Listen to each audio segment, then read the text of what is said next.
এই শোনো না গো, আমাদের পুতুল ডায়েরি চ্যানেলটি সাবস্ক্রাইব করে পাশে থাকা বেল আইকনটি বাজিয়ে দিও প্লিজ।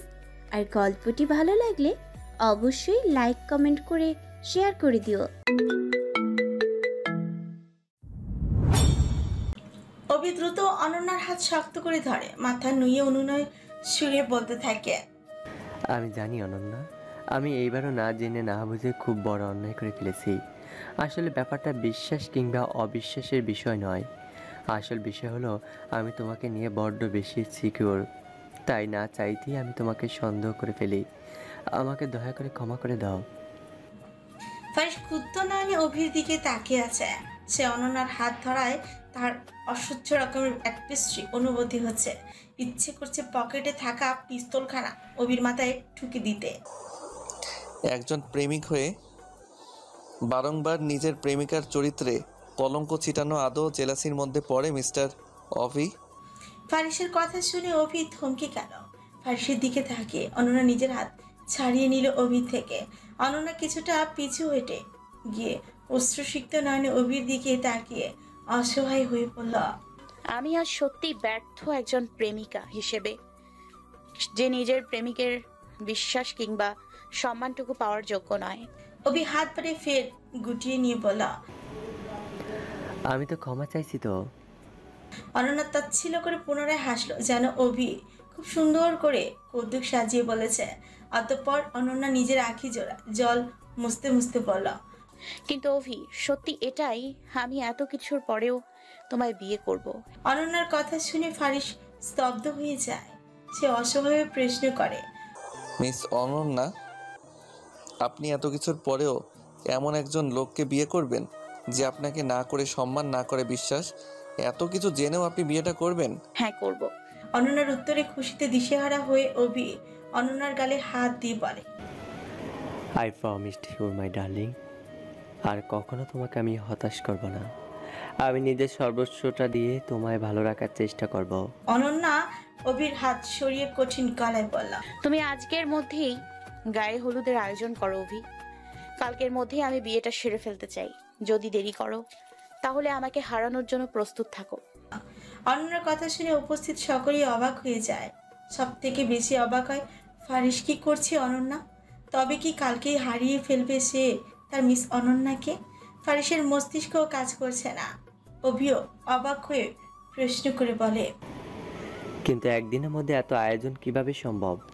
তা আমি জানি না। আমি মাকে ফোন করে বলে দিচ্ছি আমি রেডি হয়ে নিচ্ছি। তুমি আমায় বাসায় পৌঁছে দেবে। আমার আবার সন্ধ্যায় গায়ে হলুদের জন্য রেডি হতে হবে। তাছাড়া মিস্টার খান আমাদের বিয়ের দায়িত্বে আছেন। আমি জানি উনি কম সময়েই সব আয়োজন করতে পারবেন, তাই না মিস্টার ফারিস খান? যাই।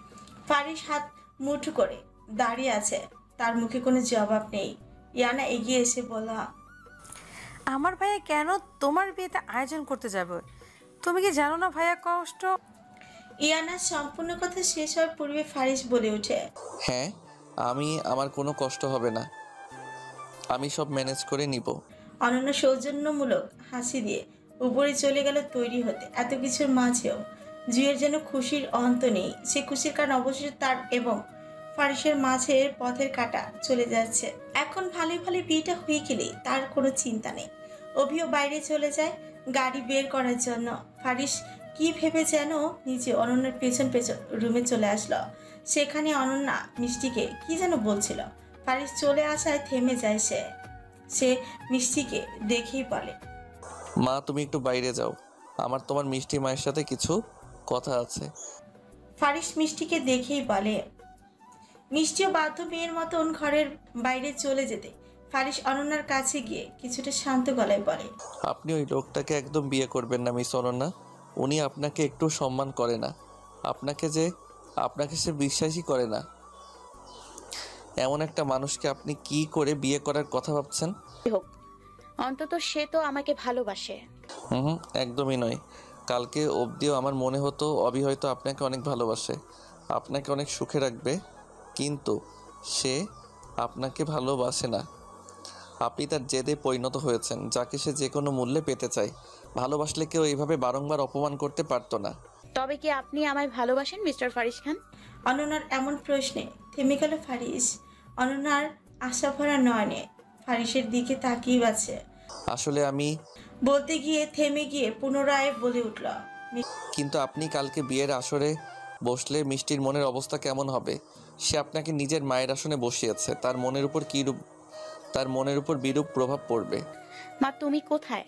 মিষ্টি দ্রুত ব্যাগ গুছিয়ে ফারিসের কাছে এসে বায়না করে বলল, বাবা আমি আজকে নানু বাসায় মায়ের সাথেই থাকবো। কালকে মায়ের বিয়ে, আমি খুব এক্সাইটেড। আমি নিজে আমার মায়ের বিয়ে দেখব। ব্যাপারটা কতটা ইন্টারেস্টিং তাই না? মিষ্টির কথা শুনে ফারিস যেন আকাশ থেকে পড়ে। অনন্যা ফারিসের দিকে তাকিয়ে বলে, মিষ্টিকে নিয়ে অন্তত চিন্তা করবেন না, আমি ওকে ভালো করে বুঝিয়ে দিয়েছি। তাছাড়া আমার মেয়েও যথেষ্ট বুঝদার। ফারিস অসহায় হয়ে দাঁড়িয়ে থাকে। অনন্যা মিষ্টিকে কোলে নিয়ে চলে যায়। তারা চলে যেতেই ফারিস তার পাশে থাকা ফুলের বাস্কেট ছুঁড়ে ফেলে টুকরো টুকরো করে ফেলে এবং সোফায় চুল খামচে ধরে বসে পড়ে। ইয়ানা এবং ইরাস দ্রুত ফারিসের কাছে যায়। ইরাস ফারিসের কাঁধে হাত রেখে বলে, ভাই কি হয়েছে তোমার? তুমি ঠিক আছো তো? আর কত যন্ত্রণা তুমি বয়ে বেড়াবে ভাইয়া। তুমি না বললেও আমরা বুঝতে পারি তুমি অন্য আপুকে কতটা ভালোবাসে। অথচ একজন মানুষই বুঝে উঠতে পারলো না। কিভাবে বুঝবে ভাইয়া? তুমি তো একবারও অনন্য আপুকে তোমার মনের কথা বলনি। কালকে আপুর বিয়ে, তুমি তাকে সারা জীবনের জন্য হারাতে চাইছো? দেখো ভাই, আমি যেই ভুলটা করেছি তুমি তা করো না। আমি আমার ভালোবাসার মানুষ ঈশিতাকে হারিয়েছি নিজের পরিবারের জন্য। আজ সে আমার উপর অভিমান করে এতটা দূরে সরে গিয়েছে। তাকে এখন চাইলেও আমি আমার জীবনে আর ফিরে পাবো না। তুমিও সেই ভুল করো না ভাই।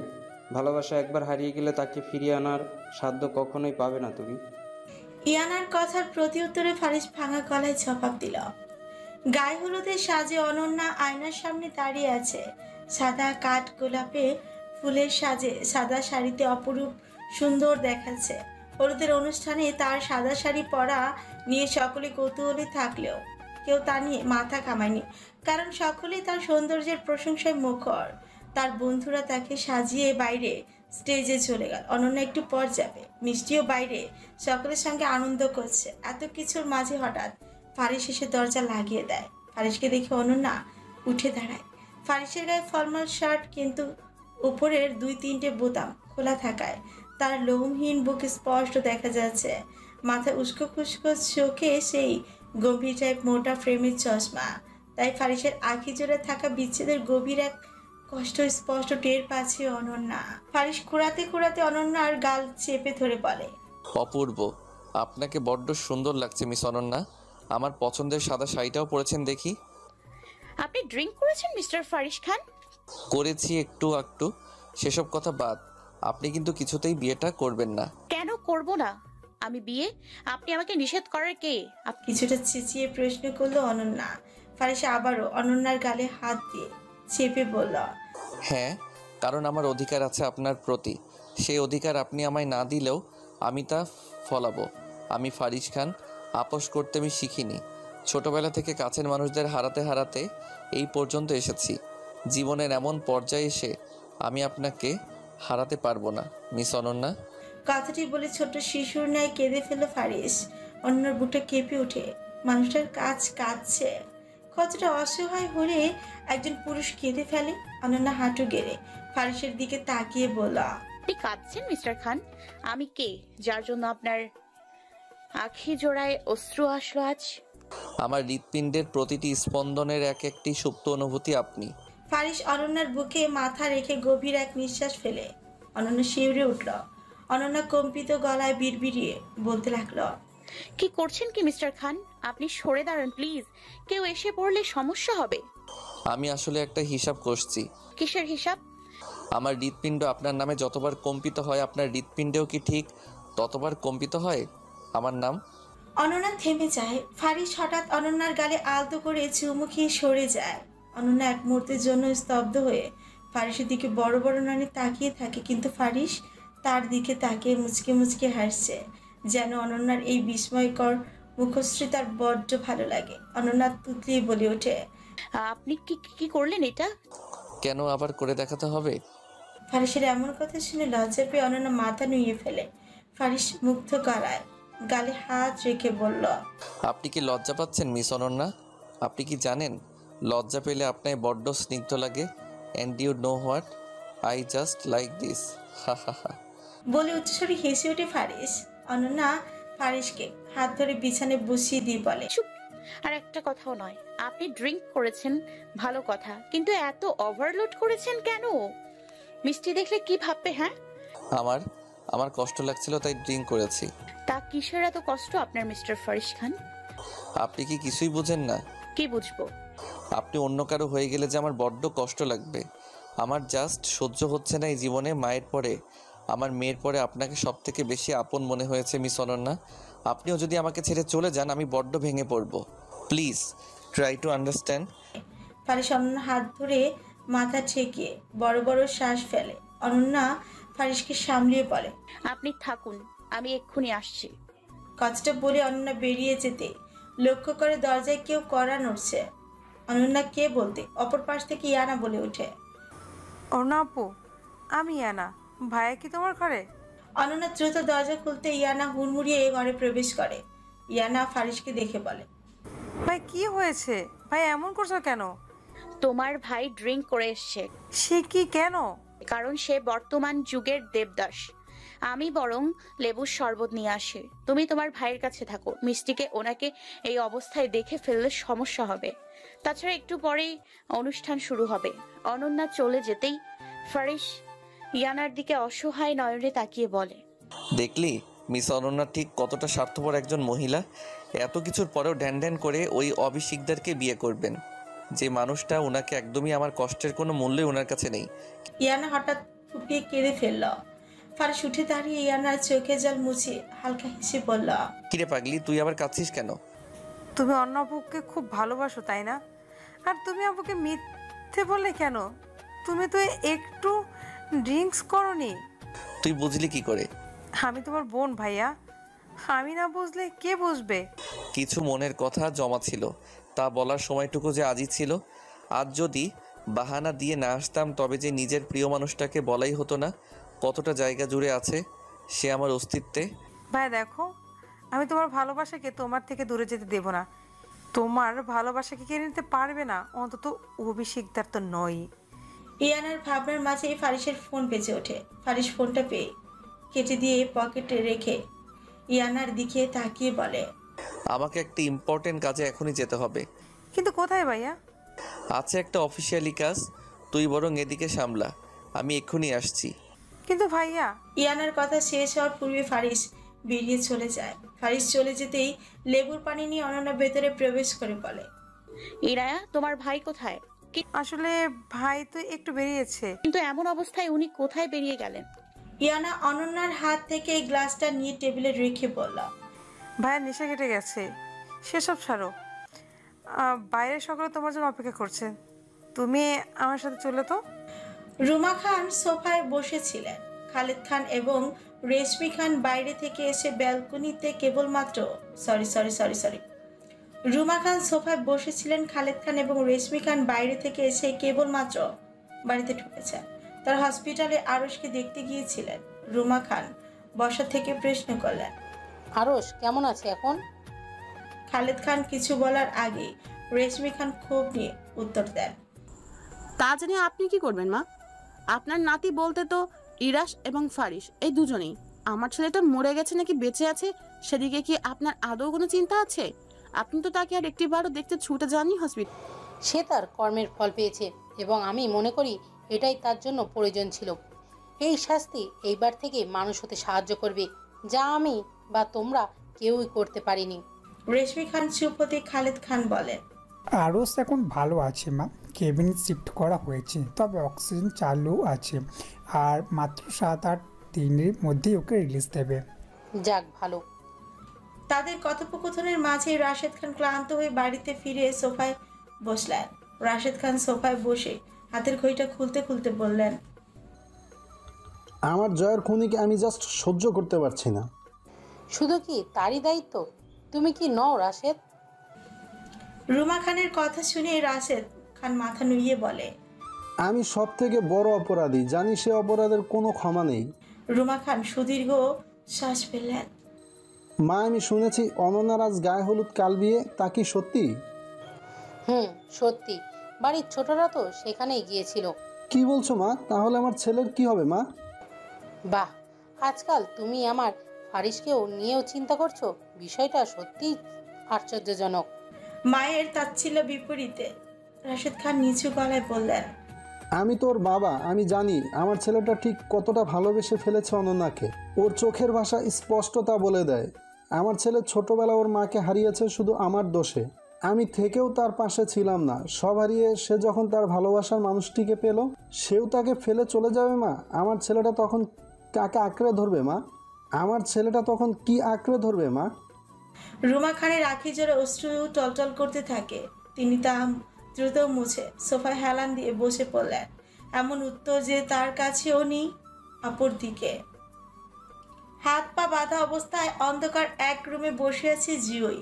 সে বুঝতে পারছে না সে এখানে কিভাবে আসলো। বাড়ি থেকে বেরোবে সময় পেছন থেকে কেউ তার মুখ চেপে তারা সে অজ্ঞান হয়ে পড়ে এবং জ্ঞান ফিরে আসলে সে নিজেকে এক জায়গায় আবিষ্কার করে। জুয়ের ভাবনার মাঝে কেউ পেছন থেকে শীতল গলায় বলে ওঠে, হ্যালো জুই ডার্লিং। চুপ। সেই কণ্ঠ শুনে থমকে যায় জুয়ে। তার থেকে সব থেকে বেশি অবাক হয়ে সামনে থাকা হুইল চেয়ারে থাকা আরশকে দেখে। একজন নার্স তার মুখে অক্সিজেন মাস্ক দিয়ে রেখেছে। জি বিড়বিড়িয়ে বলে, ফারিস। জুয়ের সামনে থাকা যুবকটি বর্তমানে ভয়ঙ্করভাবে রেগে আছে। তাকে দেখেই মনে হচ্ছে সে যে কোনো মুহূর্তে বড় কোনো ক্ষতি করতে পারে জুয়ের। তার হাবভাব দেখে ঠিক তেমনই আন্দাজ করেছে জুয়ে। অপরদিকে হুইল চেয়ারে থাকা আরশ যথেষ্ট ভয়ে শিউরে উঠেছে। নার্স তার অক্সিজেন মাস্কটা ধরেই বুঝতে পারছে আরশ ভয় কাঁপছে। জুয়ের সামনে থাকা যুবকটি পায়চারি করে যাচ্ছে। জুই ভয় ভয় প্রশ্ন করে, ফারিস, তুমি আমায় এখানে কেন নিয়ে আসলে? তাও এমনভাবে কিডন্যাপ করে। আর তুমি ভাইকে হসপিটাল থেকে এভাবে এখানে নিয়ে এসেছো কেন? ও তো অসুস্থ। জুই সম্পূর্ণ কথা শেষ হওয়ার পূর্বে ফারিস হুঙ্কার ছেড়ে বলে, চুপ, একদম চুপ। অনেক বলে ফেলেছো তুমি। এইবার আমি বলবো, তুমি শুনবে। জুই থেমে যায়। ফারিস জুয়ের চেয়ারটি নিজের দিকে টেনে গভীর গলায় প্রশ্ন করে, সোজা সাপটা প্রশ্ন করছি, সোজাসুজি জবাব দিবে। কি প্রশ্ন? মিস অনন্যাকে কিডন্যাপ করে আরশকে দিয়ে রেপ করার প্ল্যান তোমার ছিল? Yes or no? ফারিসের প্রশ্নে ভয় গলা শুকিয়ে আসে জুয়ের। সে ভয়ে ভয়ে এক পলক আরশের দিকে তাকায়। আরশের দিকে তাকাতে আরশ অসহায় মাথা নিচু করে ফেলে। ফারিস আরশের দিকে তাকিয়ে বাঁকা হেসে বলে, আরশের দিকে তাকিয়ে লাভ নেই জুই। তোমার গুণধর ভাই নিজের মুখেই সব স্বীকার করে নিয়েছে। জুই যেন বিশাল এক বড় সড় এক ধাক্কা খায়। সে কি করবে বুঝে উঠতে পারছে না। সেদিনের ঘটনার পর শফিকের সাহায্যে নানা তথ্য জোগাড় করেছিল ফারিস। ফারিসের কেন যেন মনে হচ্ছিল এর পেছনে শুধু একা আরশ নেই, বরং আরও অনেকেই আছে। তাই আজ রেশমি খান এবং খালেদ খান যখন হসপিটাল থেকে বেরিয়ে যায়, তখনই ফারিস তার দেহরক্ষী নিয়ে হসপিটালের ভেতরে ঢুকে পুরো দেহরক্ষী দিয়ে হসপিটাল ঘেরাও করে ফেলে এবং যেন কেউ আরশের কেবিনে যেতে না পারে। অতঃপর ফারিস তার দুজন দেহরক্ষী নিয়ে ভেতরে প্রবেশ করে দেখে আরশ শুয়ে আছে, মুখে অক্সিজেন মাস্ক। ফারিসকে দেখেই স্পর্শ চমকে যায় আরশ। সে ঘেমে একাকার হয়ে যায়। সেদিনের কথা মনে পড়তে তার হাত পায়ের কাঁপাকাঁপি শুরু হয়ে যায়। ফারিস সোজা গিয়ে আরশের কাছে ঝুঁকে শীতল গলায় প্রশ্ন করে, মিস অনন্যাকে কিডন্যাপ করে রেপ করার আইডিটা কি শুধুমাত্র তোর ছিল, নাকি এর পিছনে অন্য কেউ আছে? ফারিসের গলার স্বরটা সে সময় বেশ ভয়ঙ্কর মনে হচ্ছিল। আরুষকে ভাবার সুযোগটাও দিল না ফারিস। সে তৎক্ষণাৎ আরুষের অক্সিজেন মাস্কটা টেনে খুলে দিল। আরুষ জোরে জোরে নিঃশ্বাস ফেলতে ফেলতে বলে ওঠে, ভাইয়া কি করছো? আমার নিঃশ্বাস নিতে কষ্ট হচ্ছে। দেখ, তুই আমার নিজের ভাই। আমি কি চাই বল? তুই কষ্ট পাস, কিন্তু কি করব বল? আমাকে তোরা এমনভাবে বাধ্য করে ফেলিস, তখন আমি নিরুপায় হয়ে যাই। ফারিস হঠাৎ অশান্ত হয়ে আরুষের মুখের কাছে গিয়ে চেপে বলে, মিস অনন্যা আমার কাছে সব থেকে বেশি ইম্পর্টেন্ট। ওনার ক্ষতি কেউ করবে কন্টিনিউয়াসলি, তা আমি কিছুতেই মেনে নিতে পারবো না। তুই এখনই নামটা কি বলবি, নাকি আমি? আরুষের শ্বাসকষ্ট হওয়া শুরু হচ্ছিল। সেই জুই নাম উচ্চারণ করতে ফারিস তার মুখে অক্সিজেন মাস্ক দিয়ে দাঁড়িয়ে থাকে। কিছুক্ষণের পূর্বের কথা শুনে জুই প্রতিক্রিয়াহীন ভাবে বসে থাকে, যেন কিছু বলার মুখে বর্তমানে তার নেই। ফারিস পকেটে থেকে পিস্তল বের করে জুইয়ের কপাল বরাবর ঠেকে চিৎকার করে বলে, you are finished, just finished. তোমাকে আমি অনেকবার সুযোগ দিয়েছি জুই, কিন্তু সেই সুযোগের বারবার তুমি অসৎ ব্যবহার করেছো। বারবার আমার মিস অনন্যার ক্ষতি করার চেষ্টা করেছো। হ্যাঁ হ্যাঁ, আমি করেছি বারবার ক্ষতি অনন্যার, কিন্তু কেন করেছি? আমি এসব তোমার জন্য। আমার জন্যে? হ্যাঁ হ্যাঁ, তোমার জন্য। আমি তোমাকে ভালোবাসি ফারিস, আমি তোমাকে অনেক ভালোবাসি। নিজের চোখের সামনে ভালোবাসার মানুষ অন্য কারো হয়ে গেলে তার তীব্র যন্ত্রণা ঠিক কতটা বেদনাদায়ক তা তো অন্তত তুমি বুঝতে পারছো এখন। অনন্যার কাল বিয়ে হয়ে যাচ্ছে অভির সাথে, তাই তুমি অন্তত আমার মনের অবস্থাটা বোঝো ফারিস। আমি খারাপ হতে পারি, অনেক খারাপ। হ্যাঁ, অনেক ছেলের সাথে আমি সম্পর্কে জড়িয়েছি, কিন্তু ভালো শুধু আমি তোমাকেই বেসেছি। সেই ছোটবেলা থেকে তোমার থেকে প্রত্যাখ্যান পেতে পেতে আমি একদম মন বিষিয়ে গিয়েছিল। মাকে ছাড়া বড় হয়েছি আমি, মমতা জিনিসটাকে আমি তা উপলব্ধি করিনি, কিন্তু এত কিছুর মধ্যে আমি তো তোমাকে আঁকড়ে ধরে বাঁচতে চেয়েছি। তোমার জন্য নিজের কাছের বন্ধুকেও ফাঁসিয়েছিলাম, এবং যখন বুঝতে পারলাম সেই বন্ধুই আমার থেকে তোমাকে কেড়ে নিতে চাইছে, আমি সহ্য করতে পারিনি ফারিস। বিশ্বাস করো, আমার একদম ঘেন্না ধরে গিয়েছিল অনন্যার প্রতি। আমি জানি এখানে অনন্যার দোষ নেই, কিন্তু কি করব বলো? আমি তোমায় বড্ড বেশি ভালোবাসি। তুমি যতই অপমান করো, দিন শেষে আমি বেহার মতো তোমার পানেই ঘুরে ফিরে চলে আসি। কথাগুলো বলতে বলতে ফুপিয়ে কেঁদে ওঠে জুই।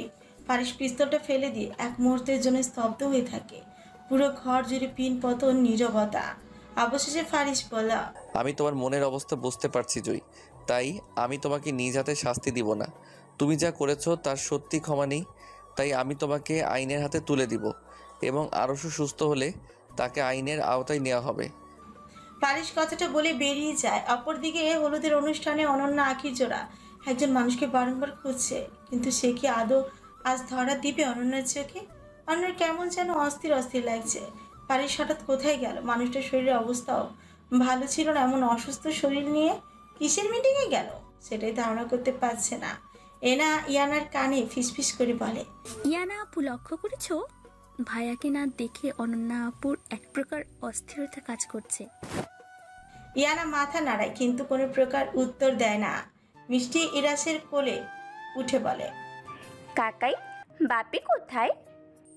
এই তো মামুনি, বাপি এক্ষুনি চলে আসবে, তুমি মায়ের কাছে যাও। মিষ্টি ইরাসের কোল থেকে নেমে গিয়ে অনন্যার কাছে গিয়ে অনন্যার পাশে বসে। সে আজ হলুদ শাড়ি পরেছে। অনন্যা তাকে নিয়ে সাথে শাড়ি পরিয়ে সাজিয়ে দিয়েছে। ইরাস হাতের ঘড়ির দিকে তাকিয়ে এবং অয়না ইয়ানার দিকে তাকিয়ে বলে, ভাইয়া হঠাৎ কোথায় চলে গেল রে? আমি কতবার ফোন করছি, ধরছেও না।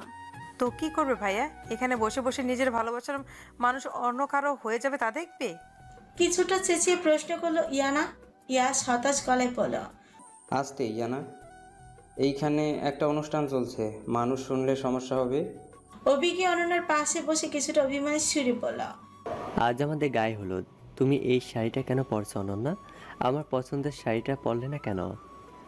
আমার এই শাড়িটা ভালো লেগেছে, তাই পরেছি। তাতে কোনো সমস্যা? না, সমস্যা নেই, কিন্তু আমার দেওয়া শাড়িটা পরলে আমার ভালো লাগতো। সবার ভালো লাগার দায় কি আমার? তুমি এইভাবে রিয়েক্ট করছো কেন অনন্যা? তোমার খারাপ লেগেছে অভি? তাহলে আমি সরি। অভি কোনো কথা বাড়লো না, কিন্তু সে টের পাচ্ছে অনন্যা ভালো নেই। তার আঁখিজোড়া টলমল, মায়াবী মুখশ্রীখানা ভীষণ বিষণ্ণ, বেশ অস্থির দেখাচ্ছে তাকে। অভির বড্ড মায়া হচ্ছে অনন্যার প্রতি, কিন্তু অনন্যা কেন ভালো নেই? অভির ভাবনার মাঝে একজন ছেলে এসে আপনাকে একজন আপু ডাকছে, স্টোর রুমে অপেক্ষা করছে। কথাটি বলে সে বাচ্চাটি চলে যায়। অভি ভাবলেও যাবে না, কিন্তু মেয়েটা আসলে কে তা জানতেই সে চলে যায়। অনুষ্ঠানের ফাঁকে ফাঁকে অনন্যা ফারিসকে ফোন করেই যাচ্ছে, কিন্তু ফারিসের নাম্বার বন্ধ। ঘাবড়ে যায় অনন্যা। মানুষটার হাত কি হলো? অনন্যার চিন্তায় মাঝেই তার ফোনে টুম করে মেসেজ আসে, মিস অনন্যা, আপনি বিষণ্ণ মুখে থাকবেন না। আপনার সুন্দর মুখশ্রীতে একরাশ বিষণ্ণতা বেশ বাজে লাগছে। আপনি প্রাণ খুলে হাসুন না। আপনার অধরের কোণের মিষ্টি হাসি যে আমার বড্ড প্রিয়। ফারিসের মেসেজ পেয়ে অনন্যা আশেপাশে তাকাচ্ছে বারংবার। সে খুঁজে চলেছে ফারিসকে, কিন্তু ফারিস কোথায়? সে জানে মেসেজটা কার, কিন্তু ফারিস কেন তার সামনে আসছে না? এনাও বুঝতে পারছে না অনন্যাকে এমন অস্থির দেখাচ্ছে কেন। তাই সে অনন্যার পাশে বসতে এনা অনন্যার হাত ধরে বলে, কি হয়েছে আপু, তোমাকে এত চিন্তিত লাগছে কেন? আমি বুঝতে পারছি না না, আসলে কেমন যেন অদ্ভুত ফিল হচ্ছে। অনন্যা অতঃপর মিষ্টিকে নিজের কোলে বসিয়ে নিজের ফোনটা দিয়ে নিচু গলায় বলতে থাকে, মিষ্টি মা, তুমি তোমার বাবাকে ফোন করে জিজ্ঞাসা করো তো সে কোথায়, এখনো আসছে না কেন? কেন আপু, ভাইয়ের জন্য বুঝি তোমার চিন্তা হচ্ছে? আসলে তা না। এনা অনন্যার কথা শুনে অনন্যার কাঁধে হাত রেখে বলল, তুমি কি সত্যি বুঝতে পারছো না ভাইয়া তোমাকে ঠিক কতটা ভালোবাসে? অনন্যা হঠাৎ করেই থমকে যায়। হয়তো সে বুঝে ফারিসের মনের অবস্থা, কিন্তু তবুও সে নিজেকে দমিয়ে রেখেছে। অনন্যা এনার কথার কোনো প্রতিক্রিয়া না দিয়ে পুনরায় আবারও ফারিসের নাম্বারে ফোন করে, কিন্তু বন্ধ দেখাচ্ছে। এনা অনন্যার অবস্থা দেখে বিড়বিড়িয়ে বলতে থাকে, আরে ভাইয়া কখন আসবে তুমি? এদিকে আপুর অবস্থা তো বেহাল। অভি স্টোর রুমে যেতে পেছন থেকে কেউ একজন স্টোর রুমের দরজা বন্ধ করে দেয়। রুমটা বাড়ির একদম শেষের দিকে, তেমন একটা যাতায়াত নেই। ঘরের পুরনো আসবাবপত্র দিয়েই গোছানো রয়েছে। পুরনো ঘড়ির পাশে লাগানো রয়েছে একটি সামান্য ড্রিম লাইট। সেই আলো স্পষ্ট ইয়ানার মুখশ্রী, খানিকটা স্পষ্ট বুঝতে পারছে অভি। অভি ইয়ানাকে দেখে বিরক্তি সুরেই বলে, সমস্যা কি আপনার? আজকে আমার গায়ে হলুদ, সেই অনুষ্ঠান থেকে আমাকে একা নির্জন এই রুমে কেন ডেকে পাঠিয়েছেন? মিস্টার অভিষেকদার, এখানে আমার তো কেউ নেই, দয়া করে ফর্মালিটি করবেন না। আমাকে তুমি করে বলতে পারেন। যতই হোক আমাদের একটা পুরনো সম্পর্ক তো রয়েছে। অবশ্যই নেই, হয়তো ছিল, কিন্তু সেই সম্পর্কে এখন আর কোনো অস্তিত্ব নেই। অস্তিত্ব নেই মানে? আমাদের মধ্যে কি কোনোই সম্পর্ক আদৌ ছিল না অভি? তুমি কি সেই সম্পর্ক অস্বীকার করবে? ইয়ানা কিছু বলতে চাইল, তাকে থামিয়ে আঙুল উঁচিয়ে অভি গম্ভীর সুরে বলে, আচ্ছা, তুমি কি আমাকে এই মুহূর্তে পুরনো সেই সম্পর্কের হিসাব নিকেশ করতে এখানে ডেকে পাঠিয়েছ? সমস্যা কি তোমার? তাছাড়া আমাদের মধ্যে কথা হয়েছিল সেই 2 বছর আগেই। আমাদের মধ্যে যেই সম্পর্ক ছিল কিংবা আমাদের মধ্যে যা যা হয়েছে আমরা সব ভুলে যাব। যদিও ভবিষ্যতেও আমাদের দেখা হয়, তাহলে আমরা এমনভাবে কথা বলবো যেন কেউ মনে না করে আমরা পূর্ব পরিচিত। তুমিও তো এতদিন সেই কথা অনুযায়ী নর্মালভাবেই ছিলে, তবে আজ কি হলো? আমি যথেষ্ট চেষ্টা করেছি ভুলে যাবার। জীবনে ভাবতেও পারিনি জীবন আমাকে এমন এক জায়গায় দাঁড় করাবে যেখানে তোমার সাথে আবারও আমার দেখা হয়ে যাবে। অভি, তুমি কি করে ভুলতে পারো আমরা ইন্টিমেট হয়েছিলাম?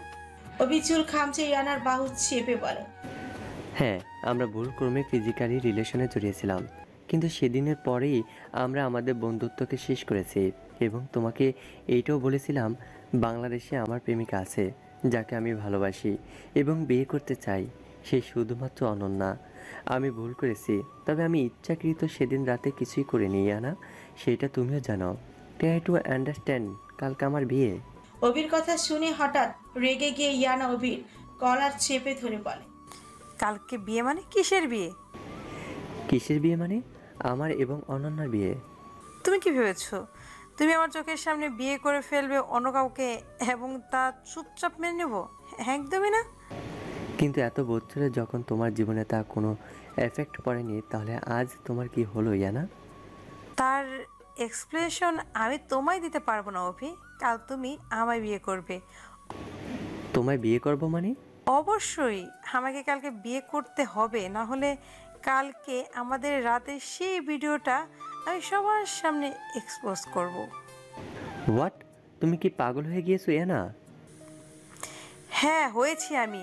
আমার ভাইয়া যেই কাজটা করেছিল সেই সেম কাজটাই আমি করব, যদিও সেটা ছিল ফেক, কিন্তু আমি যা করব তা হবে রিয়েল।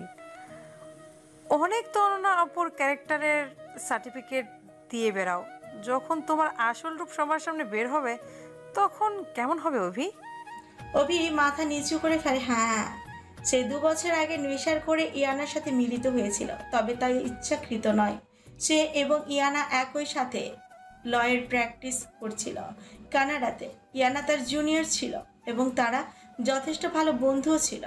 সে কখনোই অনন্যাকে ভুলে ইয়ানার প্রতি দুর্বল হয়নি, কিন্তু সে এক রাতের ভুল তাকে আজ এমন মুহূর্তে বয়ে বেড়াতে হবে তা দুঃস্বপ্নেও ভাবতে পারেনি। ইয়ানা যাওয়ার পূর্বেই বলে গেল, আজকে রাতটুকু সময় আছে তোমার কাছে, ভাবো ভাবো, ভালো করে ভাবো। অপরদিকে অনন্যা আবারও ফোন করতে চাইলো। গাড়ির হর্নে সে থেমে যায়। সে ছাদের রেলিংয়ে দাঁড়িয়ে দেখে ফারিস তার কালো গাড়ি থেকে বের হচ্ছে, অতঃপর ছাদের উদ্দেশ্যে রওনা হচ্ছে। ফারিসকে আসতে দেখে কিছুটা শান্তি পেয়ে নিজের স্টেজে বসে পড়ে অনন্যা। ফারিসকে দেখে মিষ্টি বাপি বলে ছুটে গিয়ে ফারিসকে জড়িয়ে ধরে। মিষ্টিকে কোলে নিয়েই ফারিস অনন্যার কাছে আসে। ফারিসকে দেখে ইরাস প্রশ্ন করে, কই ছিলে ভাই? আমি তো ভেবেছিলাম আপনি হয়তো আজ আর আসবেনই না। ফারিস কোনো প্রকার জবাব না দিয়ে হলুদের বাটি থেকে সামান্য হলুদ অনন্যার গালে আলতো করে ছুঁয়ে দিতেই অনন্যার চোখ বুজে ফেলে। ফারিস অনন্যার কানের কাছে গিয়ে আলতো সুরে বলে, মিস অনন্যা, আমার জীবনের সমস্ত বিষাদের রেশ আপনার আকাশে প্রণয়ের রংধনু হয়ে আসুক। শুভকামনা রইল আপনার নতুন জীবনের জন্যে। অনন্যার আঁখি জোড়াতে জল, ফারিসেরও আঁখি জোড়া চলচল হয়ে রয়েছে। এটা ইরাসের কাছে গিয়ে বলল, অনন্যা আপুর হাবভাব দেখে মনে হচ্ছে সি অলসো লাভ ভাইয়া, কিন্তু কেন আপু সবকিছু সয়ে যাচ্ছে? ইরাস কোনো প্রকার উত্তর দেয় না, শুধু আলতো হাসে। অন্যদিকে সকাল থেকে অনন্যাকে খুঁজে পাওয়া যাচ্ছে না। বাড়ি থেকে বউ পালিয়ে গেছে এমন একটা খবর রটানো হয়েছে। ফারিসও বুঝতে পারছে না অনন্যা হঠাৎ কোথায় গেল। অনন্যার মায়ের অবস্থাও খারাপ। কোথায় তার মেয়ে? ফারিসের কাছে খবর পাওয়া মাত্র সে ছুটে নিজের বাড়ি থেকে বের হতে নিলেই দেখতে পায় সদর দরজায় বধূ বেশে দাঁড়ানো। সদর দরজা নবদম্পতি দেখে থমকে দাঁড়ালো ফারিস। বধূ বেশে ইয়ানার পাশে অভিকে দেখে কারো বুঝতে বাকি নেই বর্তমান পরিস্থিতি। ফারিসের সাথে হতভম্ব রুমা খান সকলে, কিন্তু ইরাসের মুখশ্রীতে নেই কোনো আশ্চর্যের চিহ্ন। হয়তো সে পূর্ব থেকে অবগত। ফারিসের বাবা রাশেদ খান মেয়ের দিকে তাকিয়ে বলেন, এইসব কি মা, তুমি এই সাজে? আমাদের মধ্যে অনেক আগে থেকে একটা সম্পর্ক গড়ে উঠেছিল যখন অভি কানাডা ছিল। সেই সম্পর্কের কারণে অভির বিয়েটা আমি মেনে নিতে পারিনি, তাই অভিকে আমি বিয়ে করেছি। যথেষ্ট সাবলীল ভাবেই উত্তর গুছিয়ে বলে দিল ইয়ানা, যেন সে প্রস্তুত ছিল। ফারিস খেপে গিয়ে অভির কলার চেপে ধরে বলে, ইউ লায়ার! নিজে মিস অনন্যাকে ঠকিয়ে এতদিন ধরে মিস অনন্যাকে চরিত্রের সার্টিফিকেট দিচ্ছিলেন। ওয়াও মিস্টার অভি শিকদার, জাস্ট এক্সিলেন্ট। আমি ইচ্ছে করে করিনি, অনন্যাকে ঠকাতে চাইনি। আমি নিজে জানি আমি অনন্যাকে কতটা ভালোবাসি। স্টপ! আপনার মতো মানুষের মুখে অন্তত ভালোবাসা শব্দটা মানায় না। কিন্তু তুমি এই বিয়ে কেন করলে ইয়ানা? আজ তো অনন্যা এই জায়গায় থাকার কথা ছিল। অনন্যার মন তো আবারও তবে ভাঙবে। রুমা খানের প্রশ্নের উত্তরে ইয়ানা অভির দিকে ঘৃণিত দৃষ্টিতে তাকিয়ে বলে, অর্ণাপু সব কিছু জানতো আগে থেকেই। কাল রাতেই আপুকে আমি সব জানিয়ে দিয়েছিলাম। তাহলে মিস অনন্যা কোথায় এখন ইয়ানা? ফারিসের প্রশ্নের জবাবে মিষ্টি ওপর থেকে দৌড়াতে দৌড়াতে নিচে নেমে ফারিসের কাছে একটা চিঠি এগিয়ে দিয়ে বলে, বাপি, মায়ের চিঠি তোমার জন্য। ফারিস হতবাক হয়ে চিঠিটা হাতে নিয়ে খুলে বলল, মিস্টার ফারিস খান, শুরুতেই আপনাকে প্রিয় বলে সম্বোধন করলাম না। অপ্রিয় থেকে প্রিয় এক মানুষ হয়ে উঠেছেন আপনি আমার জীবনে আজ, যার জন্য একটা সময় আমার মনে জমে উঠেছিল চরম ঘৃণা এবং তিক্ততা। আজ সেই ব্যক্তিটি আমার জীবনের এক শ্রদ্ধেয় এবং গুরুত্বপূর্ণ এক মানুষ। আমি অস্বীকার করছি না আপনি কোনো ভুল করেননি। হ্যাঁ, আপনি ভুল করেছেন। প্রতিশোধের নেশায় অন্ধ হয়ে অন্যের অন্যায়ের পথ বেছে নিয়েছিলেন। কিন্তু একটা সত্যি কথা কি জানেন? এত কিছুর মাঝেও আপনার চোখে আমার জন্য আলাদা এক সম্মান আমি দেখতে পেয়েছি, যা আমি কখনোই অভির চোখে দেখতে পাইনি। অভিকে ভালোবেসে ঘর বাঁধার স্বপ্ন পুষিয়েছিলাম, তবে তাই জীবনে বাস্তবায়ন করা হলো না। কথায় আছে না, destiny and events hand their own plants. Abhi এতবার অন্যায় করার পরেও আমি অভিকে শেষ অবধি বিয়ে করতে রাজি হয়েছিলাম, কিন্তু আমার কোথাও যেন গিয়ে খুব কষ্ট হচ্ছিল। মনে হচ্ছিল আমার ভাগ্য অন্য কোথাও। হয়তো আমার ভাগ্য অজান্তেই জুড়ে গিয়েছে আপনার সাথে, তাই আজ আমার জায়গায় ইনায়ের সাথে অভির বিয়েটা হয়েছে। আশা করি আপনারা সকলেই তাদের বিয়েটা মেনে নেবেন। অভি ছেলে হিসেবে খারাপ নয়, তবে অভির অবিশ্বাসের তীব্র যন্ত্রণা আমায় ঠাঁই দিয়েছে আপনার ভালোবাসার প্রাঙ্গণে। আমি আপনাকে ভালোবাসি তা এক্ষুনি বলবো না, তবে আমি সময় নিচ্ছি। আমার স্কলারশিপ হয়ে গিয়েছিল অনেক আগে আমেরিকাতে। 2 বছর আমি সেখানে পড়াশোনা করে নিজের পায়ে দাঁড়িয়েছি। আপনার সামনে যথাসম্ভব উপস্থিত হব। আশা করি আপনি আমার জন্য অপেক্ষা করবেন। মিষ্টি মাকে আমি সবকিছু বুঝিয়ে গিয়েছি। সে আমার অনেক বুঝদার মেয়ে। সে বুঝেছে। সে তার 2 বাবার সাথে থেকে খুব ভালোভাবে পড়াশুনো করবে আমি জানি। মিস্টার ফারিস খান, আমার মেয়ের খেয়াল রাখবেন। তাছাড়া ইরাশ ভাইয়া তো আছেই, নিজের দিকেও খেয়াল রাখবেন। সুস্থ থাকবেন। আজ তবে থাক, না জানিয়ে যাওয়ার জন্য দুঃখিত। ইতি, আপনার মিস অনন্যা। লাগেজ হাতে এয়ারপোর্টে দাঁড়িয়ে আছে অনন্যা চেকিং এর জন্য। সে তার লাগেজ নিয়ে এগোতে নিলেই 4-5টা কালো গাড়ি তাকে ঘিরে ধরে। সে থেমে যায়। গাড়ি থেকে ফারিসের দেহরক্ষীগণ বেরিয়ে আসে এবং অতঃপর ফারিস কালো ব্ল্যাক ব্লেজারে বেরিয়ে আসে। তার ফর্সা মুখশ্রী কেমন যেন লালচে দেখাচ্ছে। ফারিস এবং সকলকে দেখে ঘাবড়ে যায় অনন্যা। অনন্যাকে অবাক করে দিয়ে ফারিস সকলের সামনে অনন্যার গালে হাত রেখে শান্ত গলায় বলে, ভয় পাবেন না মিস অনন্যা। আমি আপনার স্বপ্নের পথে কোনো প্রকার বাধা হতে আসিনি। আমি শুধু শেষবারের মতো আপনাকে এক পলক দেখতে এসেছি। আপনার এক পলক দেখার সুখ পৃথিবীর সমস্ত সুখকে বিলীন করে দেয় মিস অনন্যা। অনন্যার আঁখি জোড়া বেয়ে জল গড়াতে থাকে। ফারিস অনন্যার জল মুছিয়ে দিয়ে বলে, কাঁদবেন না আপনি। বলেছিলাম না আমি আপনাকে কাঁদলে বাজে দেখাই। I just don't like this. দুজনেই হেসে ওঠে। তখনই পেছন থেকে মিষ্টি বলে ওঠে, আমিও আছি কিন্তু মা। মিষ্টির মাকে গুড বাই বলতে মিষ্টিও চলে এসেছে। অনন্যা মুচকি হেসে মিষ্টিকে কোলে নিয়ে ফুপিয়ে কেঁদে ওঠে। ফারিস দুজনকে বুকের মাঝে জড়িয়ে ধরে আলতো সুরে বলল, ইউ উইল মিস অনন্যা। আমি আপনার জন্য জীবনের শেষ অবধি অপেক্ষা করে যাব। 7 বছর বয়সী মিষ্টি সারা বাড়ি ঘুরে বেড়াচ্ছে অজানা এক আনন্দে। ইরাস এবং এনা মিষ্টির খুশি দেখে মিষ্টির কাছে যায়। মিষ্টি এখন কিছুটা লম্বা হয়েছে 2 বছরে, তাই ইরাসের ঝুঁকে কথা বলতে হয় না। ইরাস প্রথম প্রশ্ন করে, আমার মা যে আজ বড্ড খুশি, তা কি ব্যাপার? বাবা, তুমি কি জানো না একটু পর 12টা বাজবে? তো এনা কপালে হাত দিয়ে বলে, হায় রে আমার গাধা ভাই রে, তুমি কি জানো না? কি? আজ তো বাপির জন্মদিন। ইরাস ফুলে যাওয়ার অভিনয় করে জিহ্বায় কামড় দিয়ে বলে, ইস রে, এবারেই ভুলে গিয়েছিলাম। এনা ইরাসের কাঁধে আলতো চাপড় মেরে বলে, হয়েছে, আর নাটক করতে হবে না। সারপ্রাইজের কি খবর? কোনো চিন্তা নেই, ইরাস থাকতে কোনো কিছু নিয়েই টেনশন করবি না। তোরা জাস্ট ভাইকে রেডি করে নিচে নিয়ে আয়, বাকিটা আমি দেখছি। এনা এবং মিষ্টি ইরাসের কথা শুনে ফারিসের ঘরে ঢুকে যায়। ইরাস নিচে নামতেই আরশ এগিয়ে এসে বলে, ভাই, তোমার কথা মতো সব ব্যবস্থা টান। আচ্ছা দাদি, কাকা কাকি এবং বাবা কোথায়? চিন্তা করো না, সবাই আছে। তুমি শুধু সারপ্রাইজটা নিয়ে আসো জলদি। 12টা বাজতে কিন্তু বেশি দেরি নেই। আচ্ছা যাচ্ছি, কিন্তু অভি এবং ইয়ানা আসবে না? তুমি তো জানোই ইয়ানার ছেলে আলভির সেই কাল থেকে জ্বর, কেবল 2 মাসের শিশু। তাছাড়া অভিও অনেকটা গিল্টি ফিল করছে।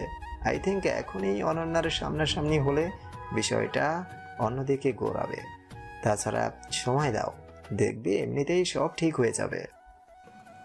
ইরাস হ্যাঁ সূচক মাথা নাড়ায়। তার সাথে এসে আরশের কথাবার্তা তো অবাক হয় বটে।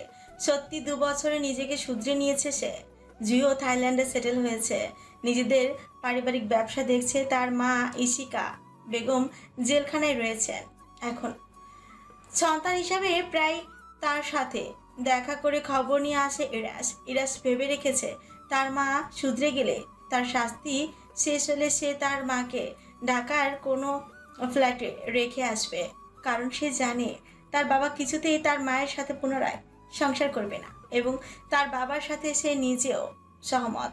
ইরাসের ভাবনার মাঝে আরশ তাকে সামান্য ধাক্কা দিয়ে বলল, কি হলো ভাইয়া, এখানে দাঁড়িয়ে আছো কেন? ও যাচ্ছি। বলেই ইরাস বেরিয়ে যায়। ইরাস বেরিয়ে যেতে নিজের রুম থেকে বেরোতে বেরোতে ফারিস বিরক্ত হয়ে বলে, মিষ্টি মা, তোমরা আমাকে এমন বিয়ের শেরওয়ানি পরিয়ে কোথায় নিয়ে যাচ্ছ? আমাদের ইচ্ছে হয়েছে তুমি এই পোশাকে বার্থডে সেলিব্রেট করবে, তাই। মিষ্টির জবাবে এনাও সায় দিয়ে বলে, একদম। আর মেয়ে আবদার করেছে, সেখানে তো কিসের প্রশ্ন তোমার? তুইও কি বাচ্চা হয়ে গেলি নাকি না? 2 দিন পর শফিকের সাথে তোর বিয়ে, ভুলে গেলি? আমি জরুরি মিটিং ছেড়ে এসেছি, কাজের সময় এই সময় birthday celebration, I just don't like this. Ena এবং মিষ্টি ফারিসের কোনো কথা না শুনে তারা নিচে নামতেই সমস্ত আলো নিভে গেল। কিছুক্ষণ পর আলো জ্বলতে ফারিস স্তব্ধ হয়ে যায়, কারণ তার সামনে স্বয়ং বধূ বেশে অনন্যা দাঁড়িয়ে আছে। আগের থেকে যেন দ্বিগুণ সুন্দর হয়েছে সে। লাল টুকটুকে শাড়িতে সেই সৌন্দর্য আরো বেশি ফুটে উঠেছে। ফারিসও লাল শেরওয়ানি পরেছে, চুলগুলো এলোমেলো, তবে এখনো আঁকিতে সেই কাঠের ফ্রেমের মোটা চশমা। অনন্যা এগিয়ে এসে ফারিসের সামনে দাঁড়িয়ে বলল, শুভ জন্মদিন মিস্টার ফারিস খান। আপনার অপেক্ষার অবসান ঘটবে আজ। ফারিস সাহেব, আমাদের প্রণয়ের রংধনুতে রঙিন হয়ে উঠবে আজ গোটা আকাশ। পেছন থেকে এনা, আরশ, ইরাস একসাথে বলল, কেমন লাগলো সারপ্রাইজ? ফারিস অনন্যাকে শক্ত করে জড়িয়ে ধরে বলল, বেস্ট বেস্ট। ভালোবাসি আপনাকে, অনেক ভালোবাসি। এই 2 বছরে প্রতিটা মুহূর্তে উপলব্ধি করেছি কতটা ভালোবাসি আপনাকে। আমিও যে তোমায় বড্ড ভালোবাসি। জিও নাতে। খালেদ খান, রেশমি খান এবং রাশেদ খানও হেসে উঠল। কাজী সাহেব উপস্থিত হয়ে বললেন, তবে বিয়ের কাজ শুরু করে দেই। ফারিসের রুমে বধূ বেশে বসে আছে অনন্যা। আশেপাশে কাঠগোলাপের সুবাস তার নাকে ভেসে আসছে। অদ্ভুত ভালো লাগছে সবকিছু। সেই সাথে এক ঝাঁক ভয় এবং লজ্জাও তাকে আঁকড়ে ধরে রেখেছে। আজ সে ফারিস খানের বউ। অদ্ভুত এক উত্তেজনা। তার সমস্ত অপেক্ষার অবসান ঘটিয়ে ফারিস ঘরে প্রবেশ করে। ফারিস ঘরে প্রবেশ করতে অনন্যা উঠে দাঁড়াতেই ফারিস অনন্যার থুতনিতে হাত রেখে বলে, কি অপূর্ব স্নিগ্ধতা আপনার রূপে মিস অনন্যা। সেই স্নিগ্ধতাকে আজ বড্ড কাছ থেকে অনুভব করতে ইচ্ছা করছে। আপনি কি দিবেন সেই অনুমতি আজ? আসলে সম্পূর্ণ কথা শেষ করার পূর্বেই ফারিস তার অধরে আঙ্গুল রেখে বিষাক্ত গলায় বলে, হুশ, আর কোনো কথা নয়। আজ আপনার অনুমতি না পেলেও আমি নিজেকে দমিয়ে রাখবো না। অনেক অপেক্ষা করিয়েছেন আপনি, আজ সব কিছুর হিসাব নিব। এই কথাটা বলেই অনন্যাকে পাজা খুলে তুলে বিছানায় শুইয়ে দিয়ে ফারিস অনন্যা লজ্জায় মুখ সরিয়ে নিতে ফারিস তার মুখশ্রীখানা আলতো করে ছুঁয়ে ললাটে অধরে অধরে ছুঁয়ে শক্ত করে আঁকড়ে ধরে অনন্যার হাত জোড়া। অনন্যা ছটফট করল। আজ কোনো বাধা মানে না ফারিস।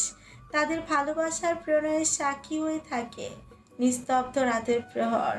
ভোর হতেই খেয়াল করে ফারিস তার পাশে অনন্যা নেই। ফারিস ভয় পেয়ে শার্ট গায়ে জড়িয়ে বিছানা থেকে উঠে দাঁড়াতে দেখতে পায় অনন্যা বারান্দায় দাঁড়িয়ে আলতো করে হাত দিয়ে বৃষ্টির পানি ছুঁয়ে দেখছে। জানুয়ারি মাসের বৃষ্টিতে কিছুটা অবাক হলেও ফারিস মুচকি হেসে পেছন থেকে অনন্যাকে জড়িয়ে ধরে বলে, কড়াশিতে কি করা হচ্ছে মিস? সরি মিসেস ফারিস খান। দেখুন, বৃষ্টির কারণে আকাশে কি সুন্দর রংধনু দেখা দিয়েছে। হুম, কিন্তু এটা মিসেস খান, আপনি কি জানেন এটা কোন ধরনের রংধনু নয়? তবে কিসের রংধনু? আমাদের ভালোবাসার প্রণয়ের রংধনু। হ্যালো বন্ধুরা, গল্পটি আজ এখানে সমাপ্তি। ফারিস আর অনন্যাকে আপনারা অনেক ভালোবাসা দিয়েছেন। নিউ গল্প আসছে আশিক ভাইয়া এবং সোনালিকা আপুর ভয়েসে। আপনারা সবাই রেডি তো? আর অবশ্যই পুতুলারির পাশেই থাকবেন। চ্যানেলটি সাবস্ক্রাইব করে বেল আইকনটি বাজিয়ে দিবেন। লাইক অবশ্যই করবেন আর কমেন্ট করে আপনাদের মূল্যবান মতামত আমাদেরকে জানাবেন। নতুন গল্প না আসা অবধি সবাই ভালো থাকবেন, সুস্থ থাকবেন। আল্লাহ হাফেজ।